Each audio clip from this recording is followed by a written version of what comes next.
What's that sound? It's For Amusement Only, the EM and Bingo Pinball Podcast. Welcome back to For Amusement Only. This is Nick Baldridge. Before I get started on tonight's game, I wanted to point out a correction from listener default Jen on Pinside. And he noticed that the playfield for Jack and Jill, the topic of last night's episode, the word Jill is not spelled from left to right. I had initially thought, because apparently I can't read, that the letter J was on the left-hand rollover, then I on the right-hand rollover, then L at the bottom left, and L at the bottom right. But as it turns out, it's J on the right-hand rollover, I on the left-hand, then L and L on the bottom bumpers. So it's kind of interesting because Jack is straight across, and then Jill kind of goes in a square or a zigzag pattern, like a backwards Z. Kind of interesting, and something I totally missed, so thank you for that, Default Jen. Continuing in my series of some wood rail games that I've seen before at the York Show, another one from last year, 1947's Ballyhoo.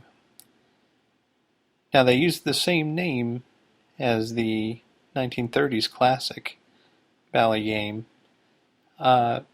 likely to entice people that had memories of that game, and also because Ballyhoo is a great title.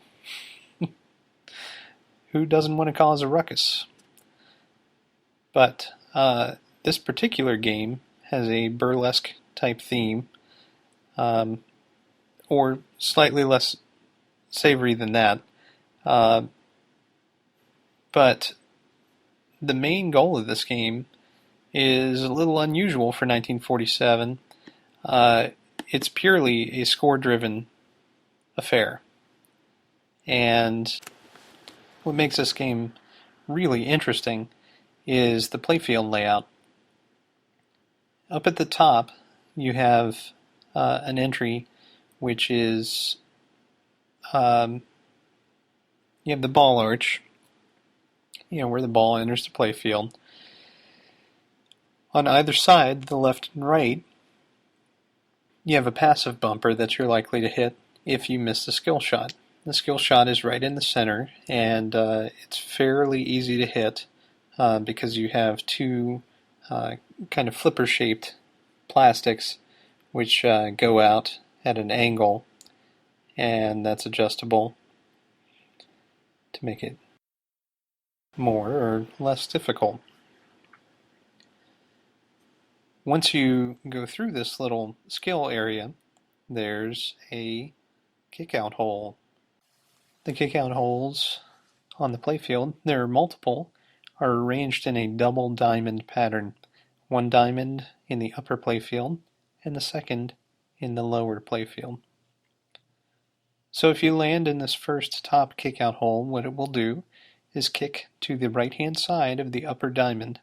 From there, it'll kick to the bottom of the upper diamond.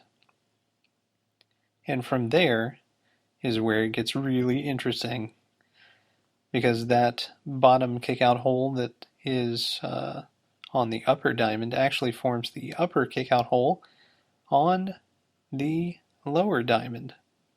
And it will kick over to the right-hand side of the bottom diamond. From there, it kicks over to the bottom of the bottom diamond. From there, it kicks to the left-hand side of the bottom diamond, and then it will kick down very forcefully around a bottom ball arch, and hopefully back up to the right-hand bottom kickout hole. It's crazy to see this in action. It's so amazing. There is not a lot else going on this playfield. There are two diamond bumpers in the middle of these diamond kickout hole areas. And there are 2 passive bumpers at the bottom, which will score 5,000 points, or if you happen to roll over the rollovers on the left and right side, it will light Super Special. Super Special scores 5 replays for each hit of those passive bumpers. But really, who wants to waste their time going down the left and right side when you can go down this crazy diamond pattern? Now, this game, aside from the really nifty gameplay, is also one of the first that discussed shifting to 3-ball play. And the way they suggested to do this was to modify the replay thresholds in the back box and to take out physically 2 of the balls. So, again, this is pre-trough, and they didn't actually count the balls. They just kind of sit in an area at the bottom. So it doesn't actually matter how many balls you have in the game, but the replay levels certainly would. So you can have multiple replay awards, and most of the time you would in a game of this era. If your score was high enough, you would want to win more than 1 replay. But yeah, I played this last year at York in 2014, and I've got to say that it never really got old trying to get in those diamond-shaped patterns. One thing I didn't mention was what that upper left kickout hole does, and in fact all it does is kick down to the bottom or center kickout hole on that upper diamond, and will then kick around the lower diamond. Also of note is down at the bottom of the bottom ball arch. If the ball happens to lose enough speed coming out of that bottom left kickout hole, there's a ball return, similar to the bingos and some earlier games, but this one scores points, 10,000. It's pretty neat. The bumpers can be lit at the top for more points, and really you just want to get as many points as you can. The artwork is pretty nice. It's not fantastic for the era, but it's pretty nice, and especially the playfield artwork is a lot nicer than the backglass artwork. But what makes the backglass really interesting is the credit window.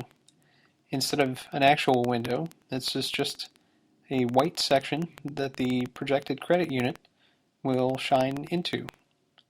And that's a pretty neat effect. So, other than that,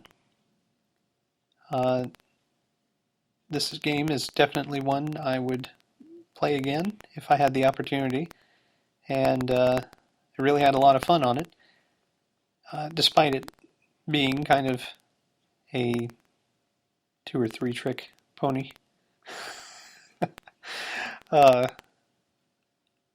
It was really surprisingly fun, so I hope to see it again in my travels here one day and give it another shot. Well, that's all for tonight. My name again is Nick Baldridge. You can reach me at foramusementonlypodcast@gmail.com, or you can call me on the Bingos line. That's 724-BINGOS1, 724-246-4671. You can listen to us on iTunes, Stitcher, Pocket Casts, via RSS, on Facebook, on Twitter, at Bingo Podcast. You can follow me on Instagram at nbaldridge, or you can listen to us on our website, which is foramusementonly.libsyn.com. Thank you very much for listening, and I'll talk to you next time.